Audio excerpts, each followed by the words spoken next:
Bonjour et bienvenue sur 697 IA. IA comme intelligence artificielle. Alors, rassurez-vous, on ne va pas donner des cours de code, on ne va pas décrypter des algorithmes, on ne va pas faire de théorie. Parce que tout simplement, l'IA, c'est comme l'amour. Il n'y a pas d'amour, il n'y a que des preuves d'amour. Il n'y a pas d'IA, il n'y a que des preuves d'IA. C'est un peu l'esprit de cette émission. On est sur le terrain, on est concret, générique.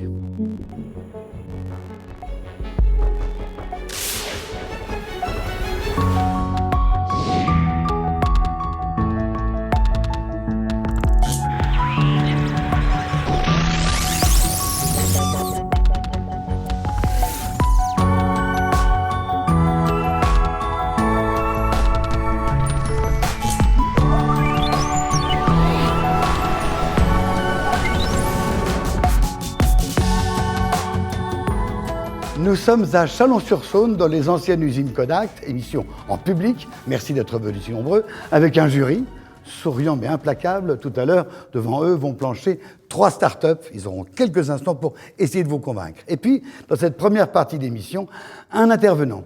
Il est professeur à l'école Grenoble École de Management et surtout, il est membre, ce qui nous intéresse ce matin, il est membre de la Smart Building Alliance, une association unique en France, on n'a pas réussi à faire ça à l'étranger, qui regroupe tout ce qui concerne la ville intelligente de demain. Vous savez, ça regroupe les métropoles, les bureaux d'études, les architectes, les entreprises de bâtiments évidemment, les énergéticiens, j'aurais du mal à le dire. Je vous demande d'accueillir Olivier Luzetti. Olivier est venu nous rejoindre, merci d'être là avec nous.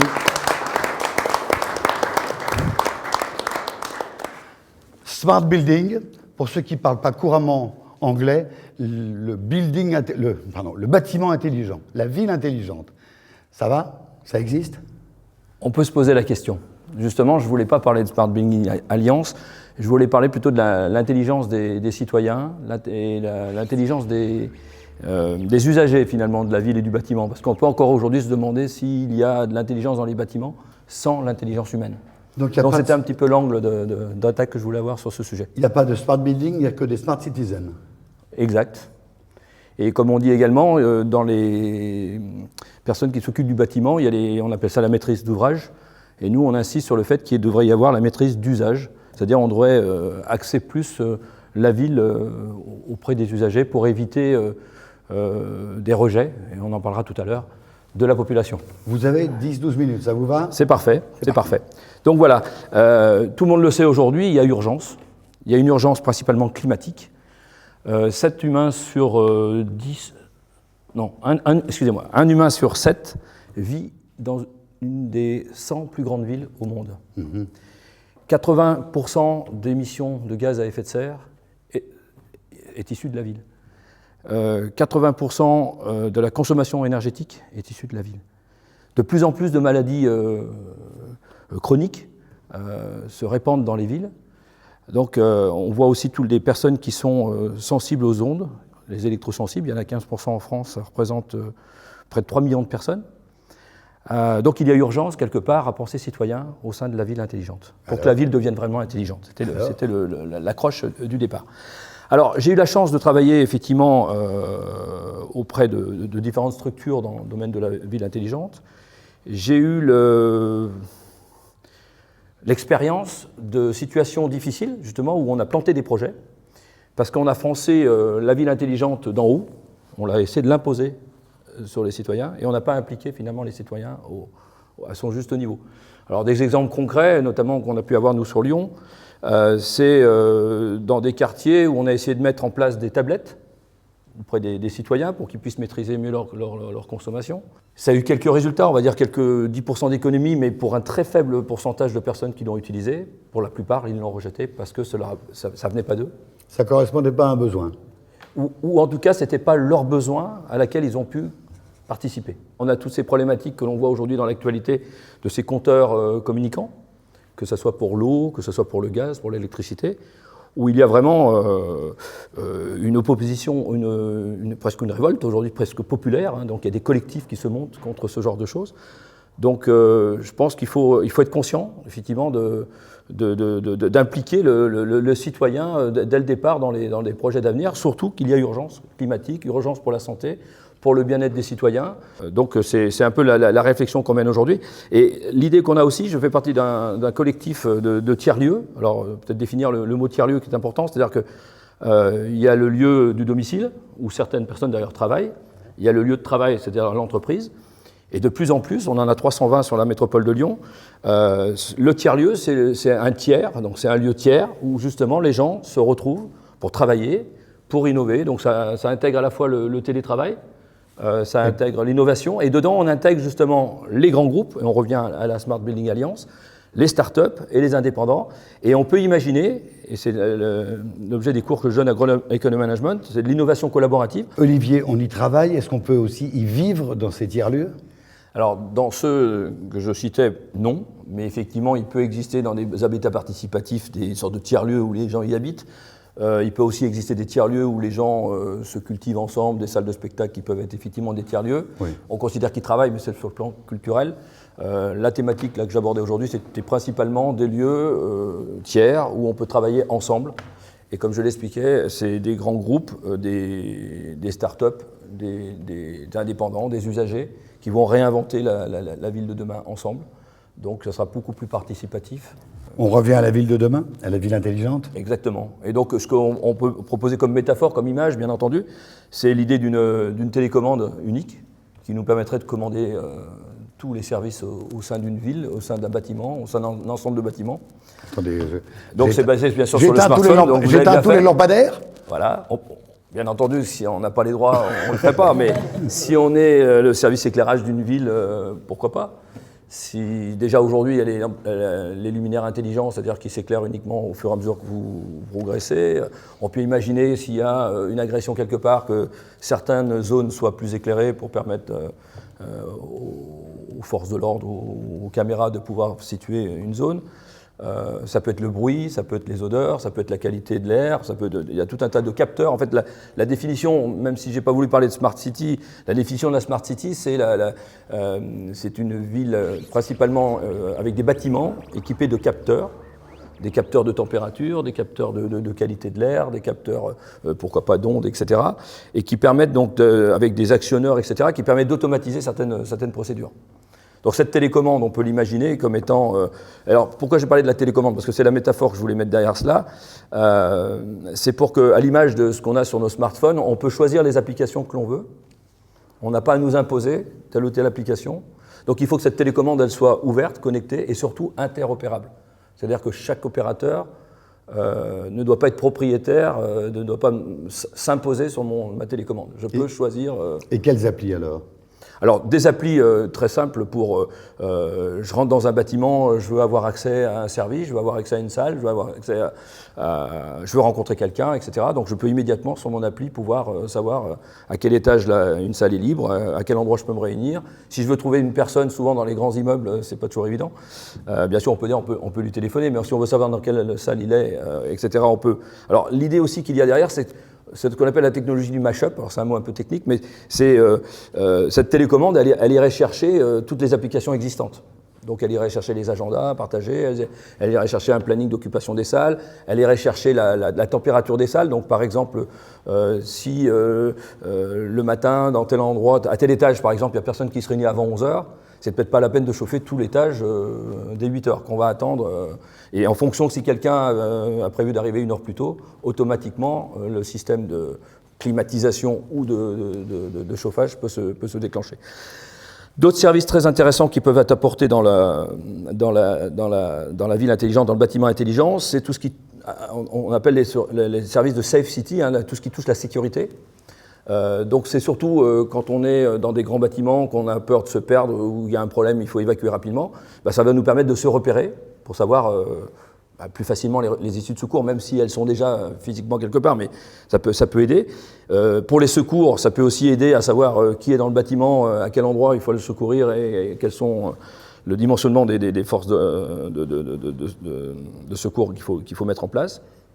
Donc c'est se repérer et repérer. C'est des services qui, à mon avis, sont aussi très, très intéressants. Alors après, là, c'est plus pour les services municipaux, mais encore une fois, nous, dans notre souhait, c'est que ça soit appuyé par par les conseils citoyens au sein des communes. C'est-à-dire qu'il est en train de se mettre en place, et Dijon est en pointe là-dessus, je crois qu'il y a Rennes également, Lyon. C'est ce qu'on appelle des hyperviseurs.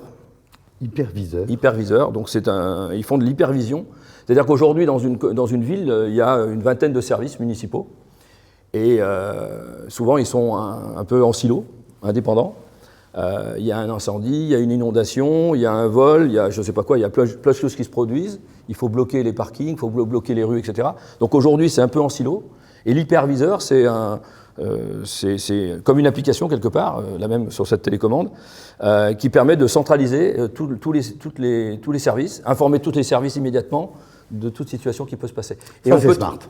Ça peut être smart, effectivement. Alors smart, je précise bien sûr pour ceux qui ne le savent pas, c'est la notion d'intelligence. On dit smart pour dire intelligent, mais c'est pour ça que je précisais bien l'intelligence, c'est l'humain qui peut l'avoir. Donc cette notion d'hyperviseur qui aujourd'hui se développe dans les villes, on peut imaginer qu'on est nous-mêmes notre propre hyperviseur dans notre main. Alors je commanderais quoi ? Alors après, bien sûr, tous les services on peut commander tous les services de conciergerie, par exemple, mais ça aussi, c'est pas nouveau. Hein. Encore une fois, c'est juste que retrouver en même endroit tous les services à notre disposition. On peut commander des produits dans les différentes AMAP. On peut tout type de service. Mais le principal, quand même, faut pas oublier, c'est plutôt vraiment économie d'énergie, qualité de l'air, bien-être au travail. Je pense qu'il y aura pas mal d'applications là-dessus. Je cherche une salle de sport, je cherche à faire du sport, je cherche à rejoindre quelqu'un qui fait du yoga dans une tour de je ne sais pas combien d'étages et il y a 10 000 personnes. Ben plus facilement, on peut se repérer et repérer d'autres personnes avec qui partager certaines activités. Mais vous n'avez pas l'impression que tout cela existe déjà ? Même embryonnaire, mais que ça existe. Oui.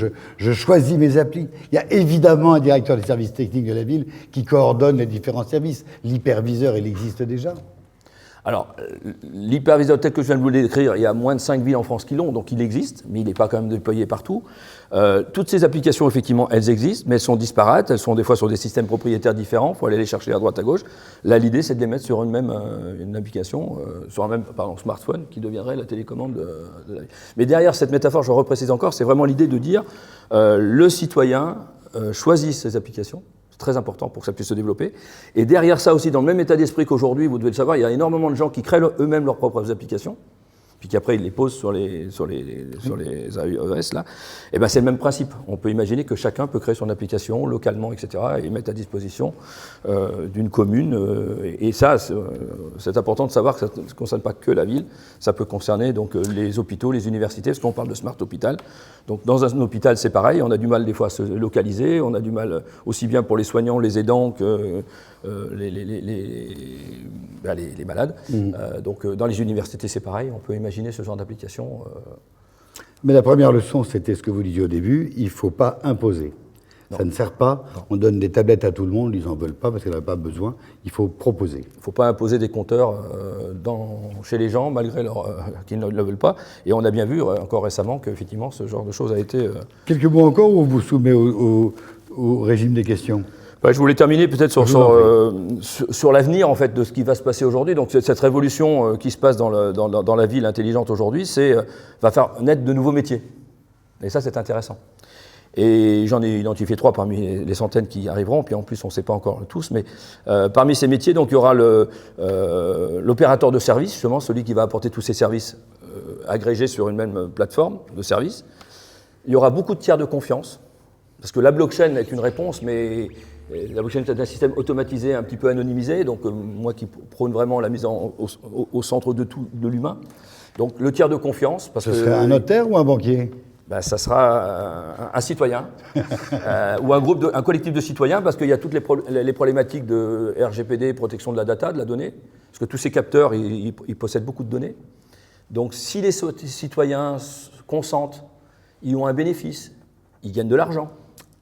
Parce que selon certains sondages, ils sont très intéressés. Ça m'intéresse beaucoup, oui. Ils sont très intéressés d'avoir donc, de l'argent contre des données. Donc s'ils participent, ils peuvent être acteurs et donc tout ce qui touche la protection de la donnée, donc le tiers de confiance. Aujourd'hui, c'est les métropoles qui jouent ce rôle. Oui. Mais il y a quand même encore une suspicion sur la neutralité de la métropole. Bon. Donc là, ça enlèverait tout ça. Et puis les traffic managers, c'est-à-dire ceux qui vont analyser les flux, qui vont optimiser les flux. On le voit aujourd'hui, donc il y a les piétons, les voitures, les bus, les trottinettes, les vélos en libre service, les voitures. Et donc là, il y aura besoin, là aussi, de traffic managers qui s'appuieront sur ces télécommandes pour... Vu le commerce illicite qu'il y a dans certains quartiers, on va peut-être trouver un autre titre que traffic manager, flux manager peut-être. Oui, tout à fait. Mais ça sera créateur d'emplois. C'est juste. Les questions? Allez-y. Oui. Alors attendez, je ne vous ai pas présenté, mon Dieu. Je vous en prie. Non, parce que les gens qui vont vous questionner ne sont pas n'importe qui, c'est des spécialistes. Et ils connaissent tout sur le bout des doigts.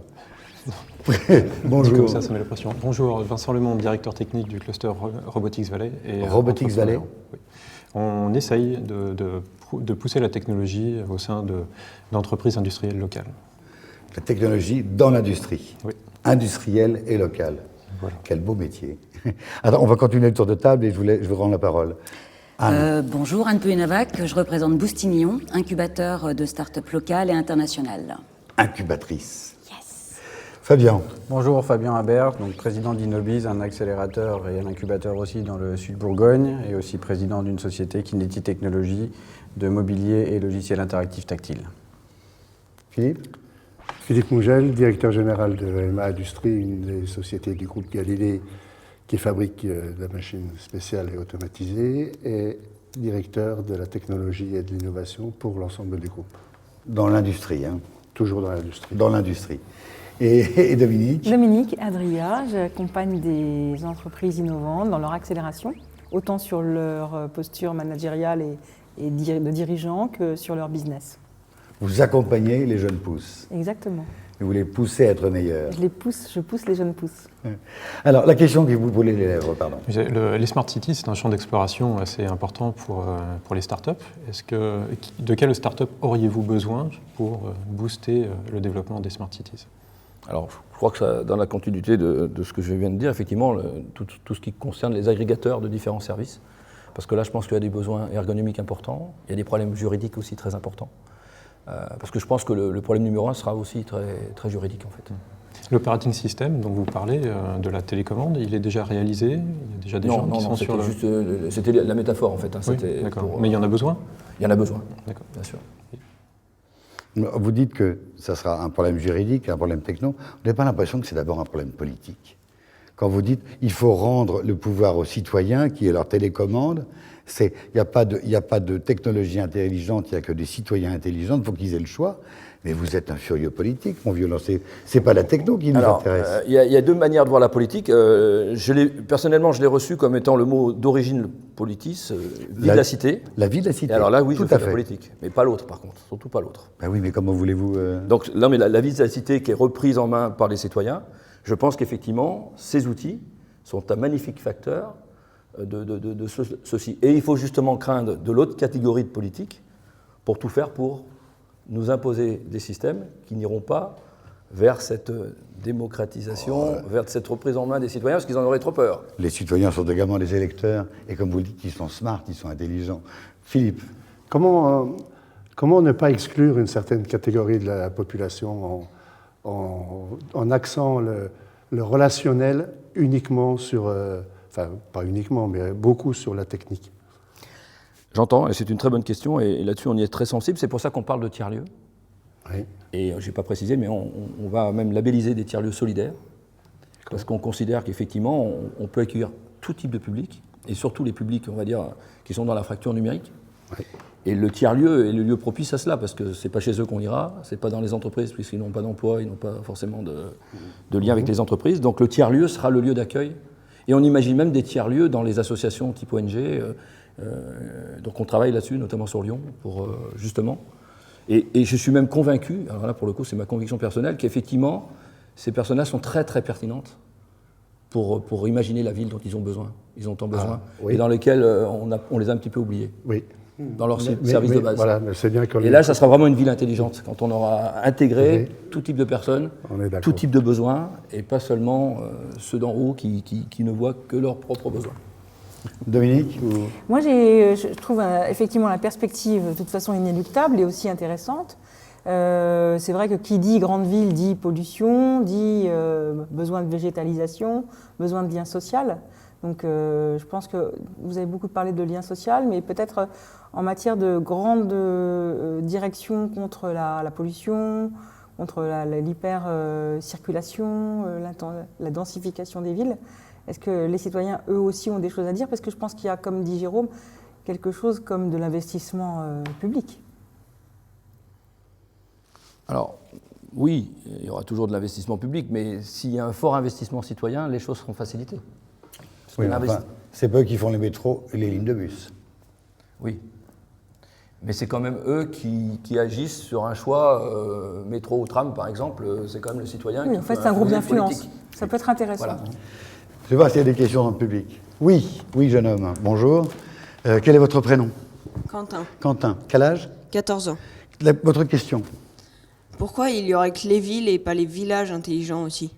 Ah, que voilà une bonne C'est question. une très bonne Tu question. habites dans un village? Oui, Avec ta maman? oui. Alors, C'est très très intéressant. Alors effectivement, à la Smart Building Alliance, on a créé une commission justement sur ce qu'on appelle Smart Territoire, puisqu'en fait ça concerne les stations de ski, ça concerne les volcans d'Auvergne, enfin ça concerne tous les territoires. Et effectivement, il n'y a aucune raison, c'est pour ça qu'on ne comprend pas pourquoi on dit Smart City. C'est comme s'il y avait Stupid Village et Smart City. tu habites dans un stupide village? S'ils ne sont pas smart, ils ne sont pas en position stupide. Donc effectivement, nous, on est contre ce genre de choses. C'est pour ça qu'on pense qu'effectivement, les technologies sont autant au service des communes, des petites communes que des grandes villes, en fait. Et on pense aussi à mettre en place des connexions entre les différents... toujours cette télécommande. Alors oui, effectivement, je me suis fait piéger dans ce que j'avais dit aussi. J'ai dit télécommande de la ville, mais on pourrait dire la télécommande de son territoire. C'est-à-dire partout où je circule, la télécommande peut m'aider à trouver le bon tiers-lieu pour pouvoir travailler sans se déplacer, sans être obligé de descendre à travailler à Lyon. On peut très bien travailler dans n'importe quelle région avec tous les outils à notre disposition. Donc non, il n'y a surtout pas de stupid village. Fabien. Vous avez parlé des... C'est bon, ça marche. Vous avez parlé des usages et comme quoi il fallait être centré sur les usagers. Quels sont les usages les plus disruptifs que vous voyez pour les 10 prochaines années dans la Smart City? Ouais. Alors ça c'est vrai, parce que je parlais de maîtrise d'usage, on parle de haute qualité environnementale et c'est Oui. très important, mais nous on parle de haute qualité d'usage, puisque quelque part l'échec aujourd'hui des nouvelles technologies, c'est le taux d'adoption, c'est-à-dire c'est pas le tout d'inventer des super choses que personne n'utilise. Oui. Et on dit souvent une innovation, c'est une création qui rencontre un très grand marché. Donc nous, un usage, c'est un bon usage, c'est celui qui rencontre le plus de gens qui vont vouloir adhérer, quoi. Donc aujourd'hui, ce qui marche très bien, c'est l'optimisation des espaces, par exemple. Donc ça, avec des applications, il y a des grosses demandes et il y a des entreprises qui arrivent à économiser jusqu'à 30% de leur espace grâce à ces applications. C'est les consommations énergétiques. Donc là aussi, excusez-moi pour un mot encore très technique, mais c'est ce qu'on appelle le smart grid, qui est sur un réseau intelligent. Un réseau intelligent d'énergie. Où aujourd'hui, par exemple, il y a des choses très intéressantes qui se font entre un hôpital qui émet... entre une usine qui est à côté d'un hôpital qui émet de la fumée. Cette énergie fatale peut être récupérée pour fournir de l'énergie auprès de l'hôpital qui est à côté. Et donc, ce smart territoire a du sens. Donc ça aussi, tout ce qui est répartition d'énergie, puisqu'elle ne peut pas se stocker, autant elle soit bénéficiaire tout de suite à quelqu'un. Et ça, c'est vraiment des services temps réel que peut permettre cette télécommande. Olivier Luzetti, le temps nous manque, hélas. On a bien compris que c'était une floraison d'idées, de possibilités, excellentes dans tous les sens, aussi bien la vie simple, politique que l'énergie. Vous restez avec nous, parce qu'il faut qu'on passe à la deuxième partie de l'émission, mais on ne va pas s'ennuyer, parce que dans un instant, il y a 3 startups, 3 jeunes pousses qui vont se mettre sous le feu des projecteurs. À tout de suite. Merci.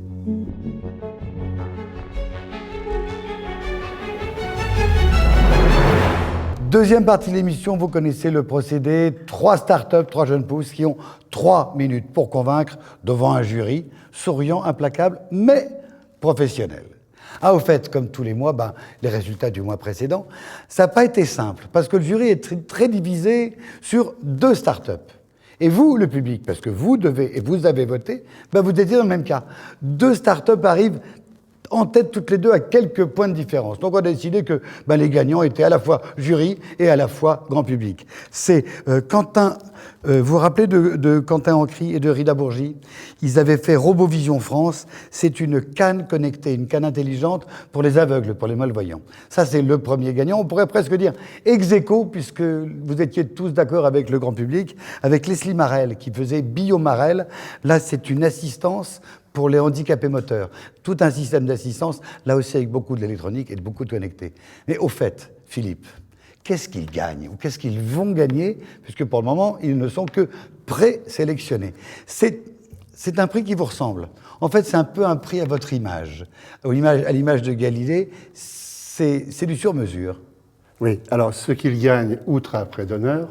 Un prêt d'honneur? Oui. Combien 25 000 € ouais. pour le premier. Pas mal. Pas mal.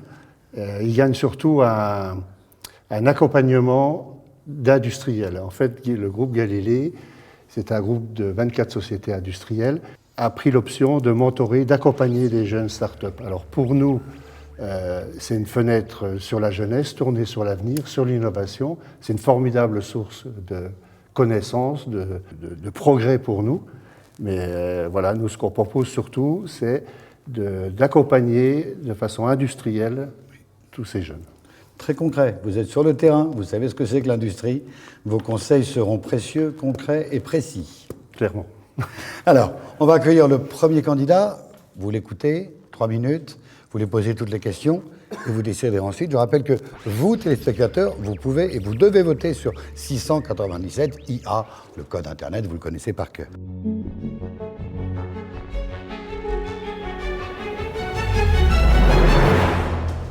Bonjour Manuel. Bonjour. Prêt? Prêt. Bien préparé? Oui. Bon, bah c'est bon, on y va alors. Allez, c'est parti. Notre premier candidat, il a 34 ans, il vient d'une école d'ingénieurs, l'INSA à Rouen. Il habite à Cannes. Il s'est jeté dans sa start-up depuis 3 ans. Je vous demande d'applaudir et d'accueillir Manuel Beaulier. Bonjour. Vous connaissez le principe. 3 minutes pour expliquer et pour convaincre. Top chrono.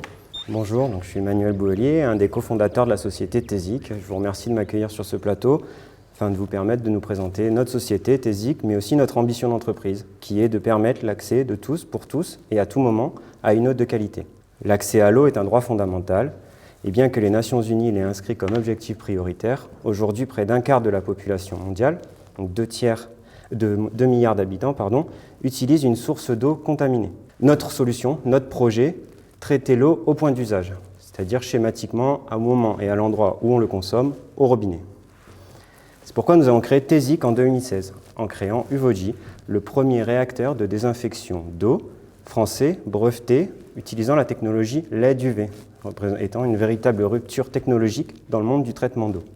Ce n'est pas une rupture technologique. Depuis très longtemps, on désinfecte l'eau avec des lampes à UV. Alors la rupture technologique, elle est justement dans les avantages, qui est grâce à la LED UV, on peut traiter l'eau à la demande, de manière instantanée, et un des plus importants, sans aucune maintenance. J'avais des ampoules, j'ai des LED. C'est exactement le même processus d'il y a 10 ans quand on passait de la lampe à l'ampoule, à la LED. L'utilisation de la LED nous a permis de miniaturiser les composants et donc le produit. L'utilisation de la basse tension, donc du 12 ou du 24 volts, nous permet de le coupler aux énergies solaires et de le rendre autonome énergétiquement. L'eau, c'est aussi le premier vecteur de propagation d'épidémies. C'est ainsi que nous travaillons avec les associatifs et les humanitaires, comme le prouve notre récent partenariat signé avec la Croix-Rouge française, pour développer nos produits sur leur terrain d'intervention, mais aussi dans leurs centres médico-sociaux. Ce produit est aussi particulièrement adapté à un usage domestique, puisque pour les zones qui n'ont pas l'accès à une eau viable ou potable de par l'absence d'infrastructures, la vétusté des réseaux ou la contamination des nappes. Ainsi, en l'utilisant sous son évier, un utilisateur peut bénéficier d'une eau de qualité et ainsi réduire sa consommation de bouteilles plastiques, ce qui lui permet de faire des économies tout en diminuant son impact environnemental. D'un autre côté, nous travaillons aussi avec les industriels qui distribuent l'eau au point d'usage, donc ça va être les fontainiers, les nébulisateurs, les brumisateurs, les kiosques à eau, qui ont besoin d'un étage de sécurisation dans leur système pour se prémunir d'une éventuelle contamination bactériologique. Aujourd'hui, la compacité de nos produits, le traitement à la demande et instantané sont des atouts pour nous pour aller sur ces marchés. Vous l'avez compris, avec notre produit, on souhaite avoir de l'impact, un impact sur l'accès à l'eau, mais un impact aussi environnemental, puisqu'avec nos produits, on permet de diminuer la consommation de plastique. C'est pourquoi nous avons lancé un vaste plan de développement industriel et commercial, centré autour d'une levée de fonds, en partie via une plateforme de crowdfunding, un système participatif qui colle parfaitement aux valeurs de notre entreprise. Et donc... Top.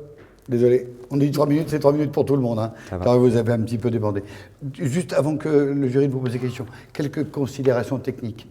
Ça pèse lourd, ça coûte cher, ça fait quel débit? Alors ça pèse à peu près 1 kg. Ça coûte cher, ça coûte entre 300 et 700 euros suivant le modèle, la taille et si on l'équipe de filtre.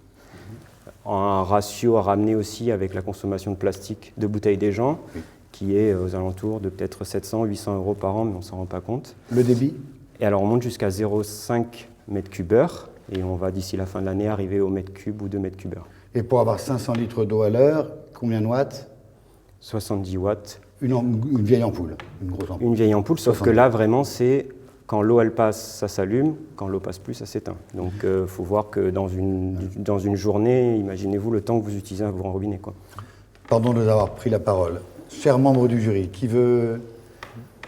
Est-ce que vous avez déposé un brevet ou Oui. qu'est-ce qui empêche les autres d'utiliser des LED également? Alors il y a d'autres personnes qui font... Il y a 2 concurrents directs qui ont eu un rôle d'évangélisation sur la composante LED, un qui est au Canada et un qui est aux États-Unis. On a un brevet pour notre produit et notre utilisation qui est déposé en France, enfin qui est en France et déposé à l'international. Dominique? Il y a 2 marchés que vous avez évoqués, le marché des pays développés, et là la lutte, c'est plutôt la lutte contre la consommation de bouteilles plastiques, et le marché des pays en voie de développement où il existe une consommation d'eau risquée avec des bactéries. Vers quel marché vous orientez-vous stratégiquement en priorité? Alors en fait, on a plutôt un marché qui va être celui du particulier, ou qui va être vers des canaux de distribution avec des distributeurs, donc ça va être le particulier pour son robinet. Sur l'Europe, ça va être en effet pour les gens qui utilisent des puisages, des forages, un bateau, un camping-car, et des applications qui sont plutôt à l'étranger, où là vraiment, nous, on ne se rend pas forcément compte en France, mais l'eau au robinet n'est pas potable, quoi.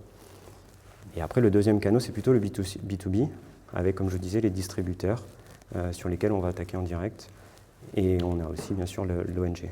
Aujourd'hui, la priorité, elle est avec les ONG, parce qu'on a un partenariat avec la Croix-Rouge française, et sur le B2C avec des distributeurs. On en a en ce moment à l'île Maurice pour l'océan Indien. On est en train d'en fidéliser sur l'océan Pacifique vers la Polynésie. J'ai une question. Si vous êtes candidat ici, c'est pour vous passer de quel stade à quel stade? Alors aujourd'hui, c'est vraiment les premiers retours terrain nous montrent l'attrait du produit. On commence à vendre depuis octobre 2018. On veut avoir une dimension vraiment internationale sur notre produit et développer donc de manière commerciale et industrielle l'entreprise en conséquence. Une dernière question. C'est fabriqué où? En France, à Montpellier. Juste, vous avez dit qu'il n'y avait pas de maintenance, par contre vous avez dit qu'il y avait des filtres, en général, ça Alors en fait, voilà, c'est l'option.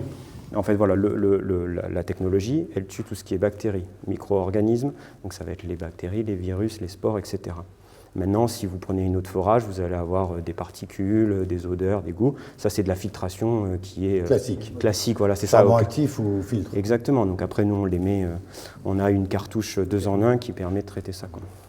Allez, une dernière question. Tout va bien, Philippe? Tout va bien. Tout va bien. Merci. Bravo, Manuel. On a tout compris. Merci. Et ben maintenant, on va vous demander de vous retirer parce que je vais avoir l'avis du jury. Merci. Je crois qu'on peut vous applaudir. Bravo.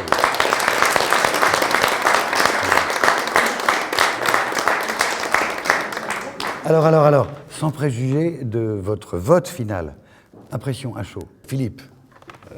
Je me pose juste une petite question. Ils sont bien avancés dans leur développement. Ouais. Et je me demande si on est en mesure de leur apporter encore quelque aide que ce soit. Bonne question, hein? Le produit est top. Allez, on passe tout de suite au deuxième candidat.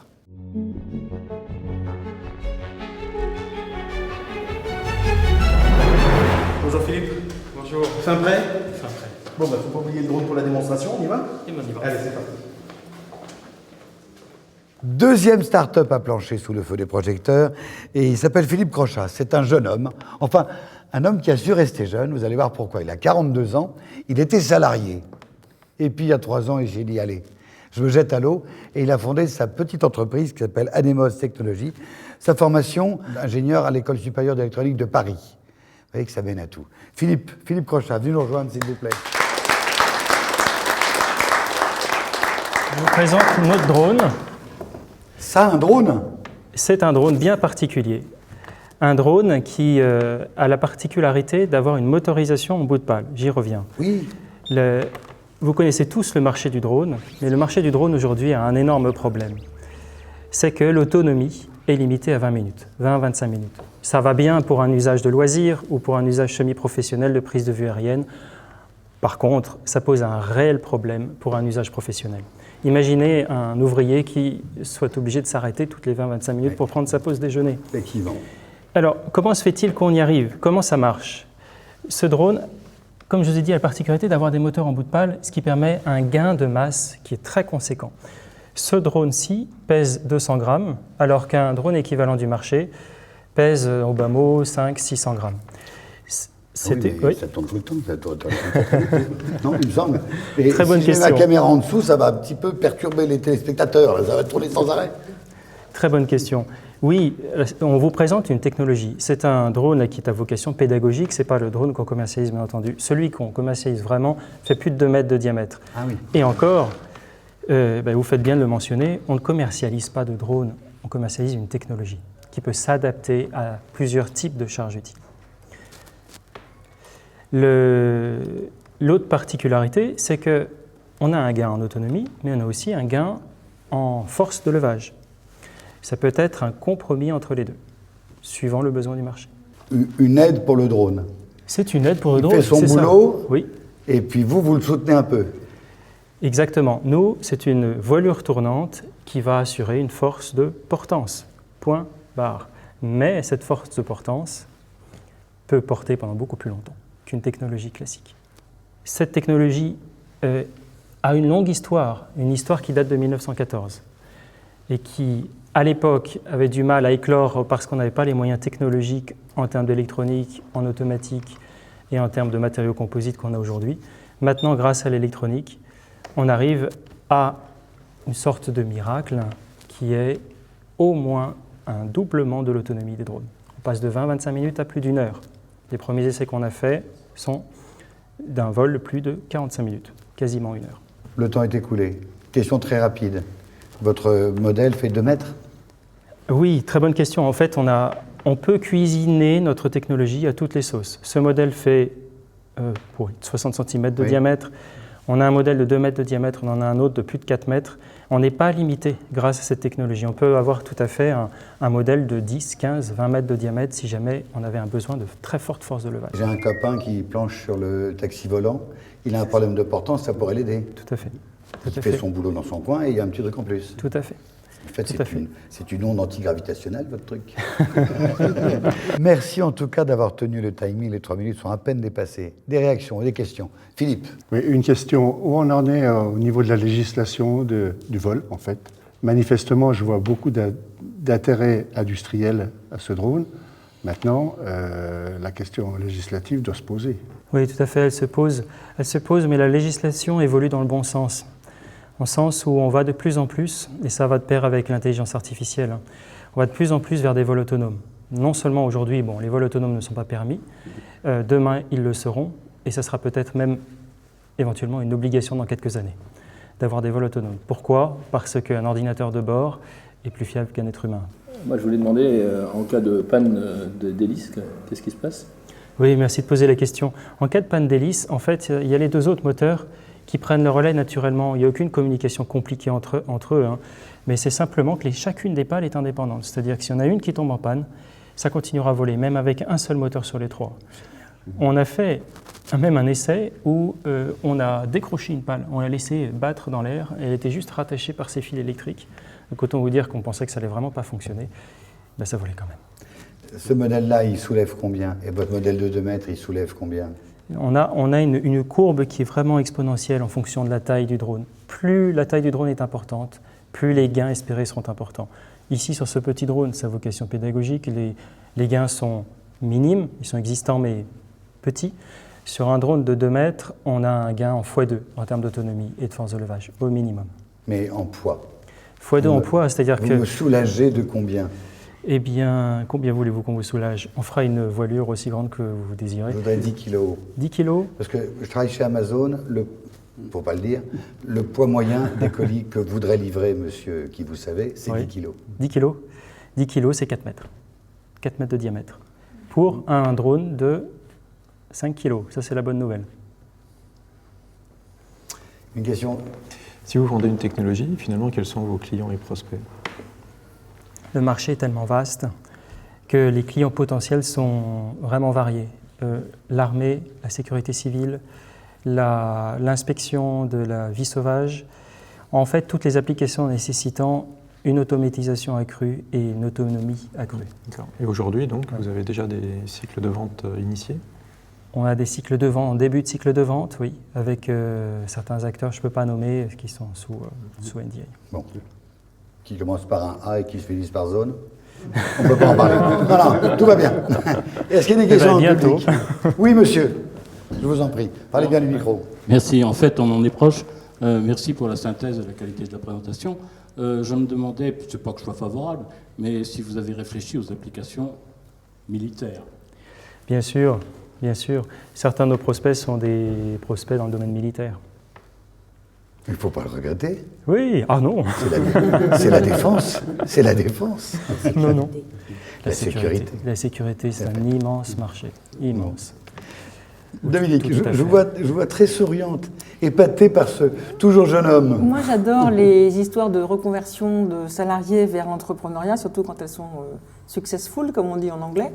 Moi, j'ai une question, comme vous êtes en fait dans une sorte de dynamique ascendante, c'est le cas de le dire. Oui. Qu'est-ce qu'il y a encore comme progrès d'innovation à faire, que vous pourriez faire avec des partenaires? On a l'automatisation des vols, puisqu'on parlait tout à l'heure d'automatisation, de se passer des pilotes et de faire des choses de plus en plus autonomes, de plus en plus intelligentes. Donc sur ces 2 volets, on a des progrès à faire, sur le volet d'automatisation et sur l'intelligence artificielle. Et de quoi vous avez besoin maintenant, du coup? On a besoin de partenaires industriels pour pouvoir leur résoudre leurs problématiques d'autonomie. De clients. De clients.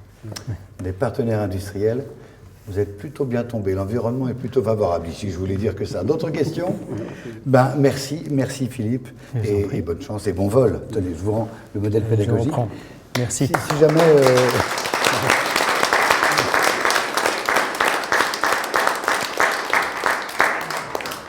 Vous n'êtes pas tombée amoureuse quand même de son cursus professionnel, Dominique?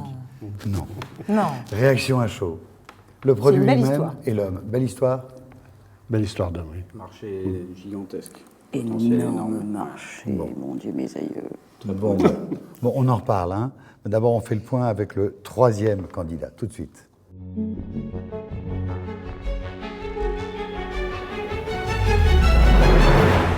Alors, Gabriel, bien prêt, bien préparé? Prêt. Bon, bah alors on y va. C'est parti. 3e candidat. Alors, il a un métier qui n'existait pas il y a 10 ans. Pour dire que vraiment on est dans la jeune génération, il est data ingénieur, ça n'existait pas. Hein.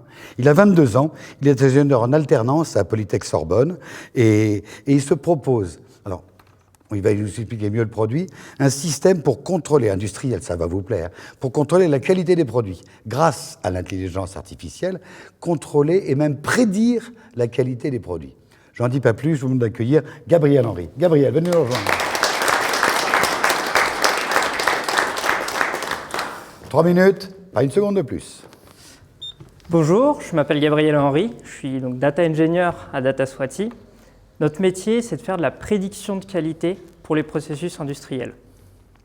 On travaille notamment sur le marché agroalimentaire, qui est un marché énorme, qui représente plus de 1000 milliards d'euros par an en Europe. C'est un marché qui ne connaît pas la crise. Et puis d'ici 2050, on prévoit d'être 9 à 10 milliards d'êtres humains à nourrir sur Terre. Alors pour illustrer un petit peu les propos que je vais vous tenir, je vous ai apporté une petite surprise. Je suis un industriel et je produis ce genre de petits pains. Et vous, ce que vous attendez de moi, c'est que ce pain ait toujours la même forme, la même couleur Et avec des applications comme Yucca, vous attendez aussi qu'il y ait de moins en moins de colorants, de pesticides, ce genre de choses. Le bilan pour moi, c'est que mes marges sont faibles, l'énergie me coûte de plus en plus cher et la qualité de la matière première que me fournissent mes agriculteurs est variable due au changement climatique qu'on a déjà pu observer. Pour obtenir ce résultat, je dépense 5% de mon chiffre d'affaires en surqualité pour garantir ce niveau de qualité, justement. Notre solution à DataSwati propose de diminuer cette dépense de 5 à 2% en quelques mois. Donc vous allez me demander comment, parce qu'il n'y a pas de magie. L'idée, c'est que les industriels ne peuvent pas mesurer en temps réel la qualité de leurs produits. Si on prend ce pain, typiquement, on ne peut pas connaître en temps réel le temps optimum de pousse de la pâte de pain, le temps optimum de cuisson, ou bien des indicateurs sur une potentielle contamination microbienne.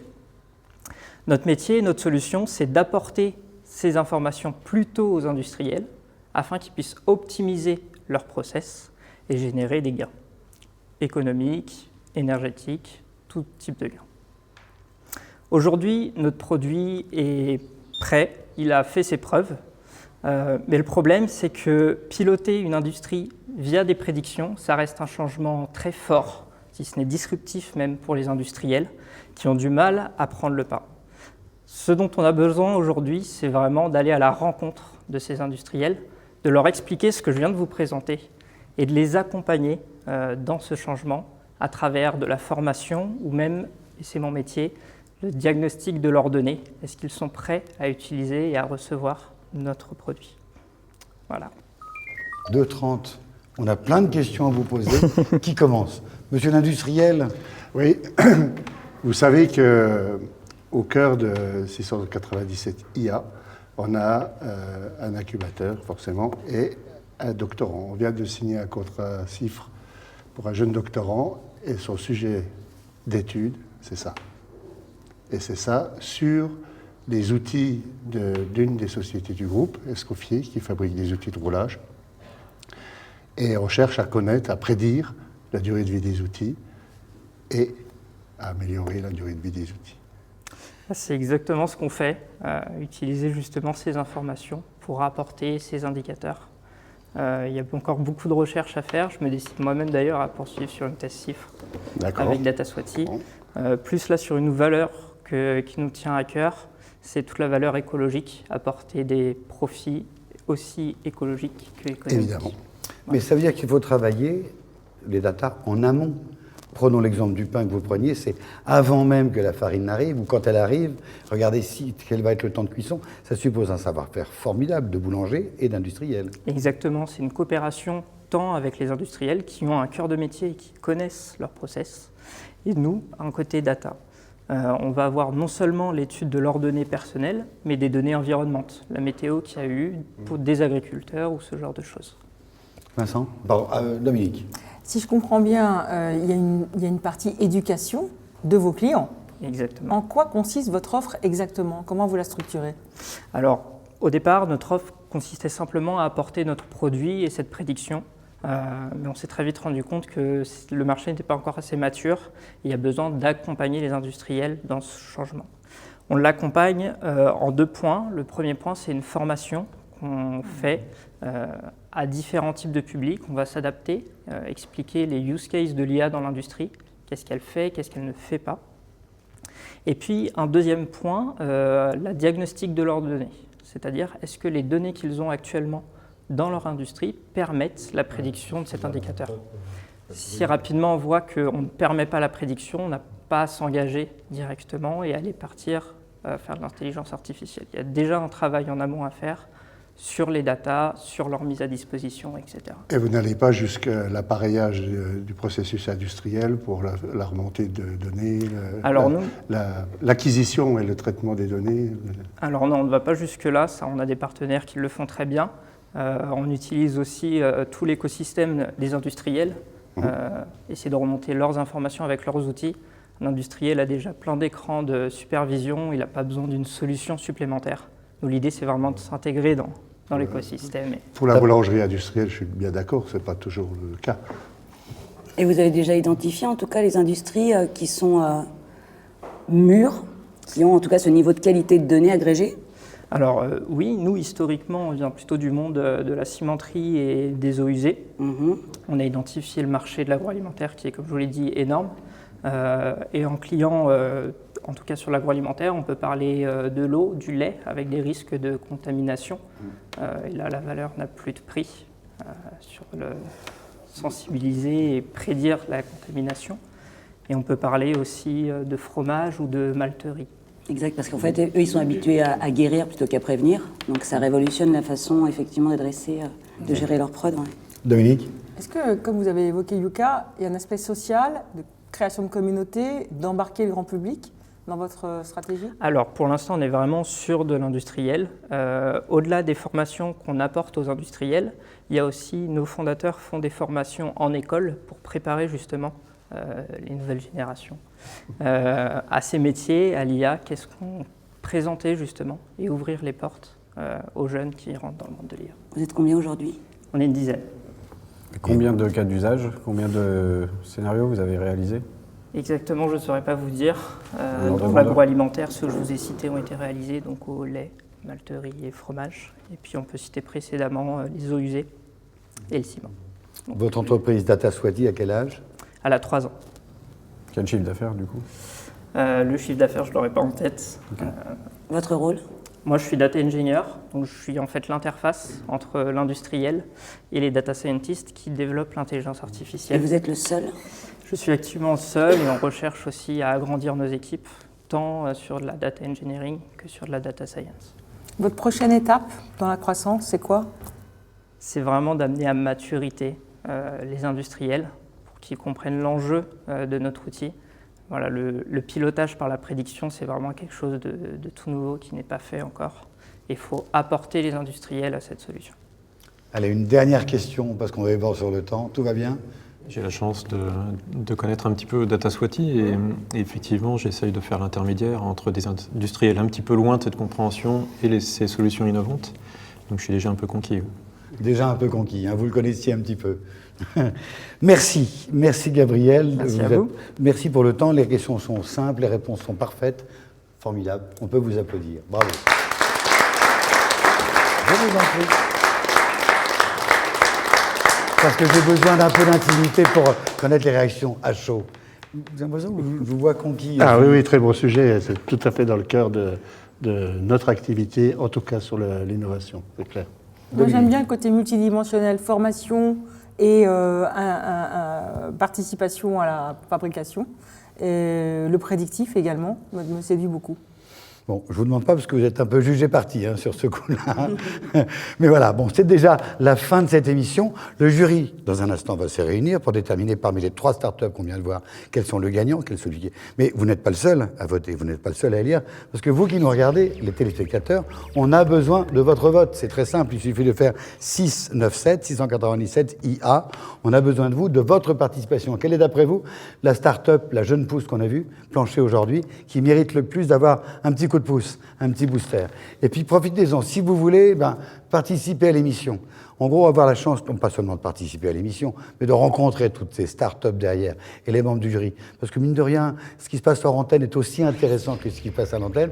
Sur le même site, 697 IA. On se retrouve le mois prochain.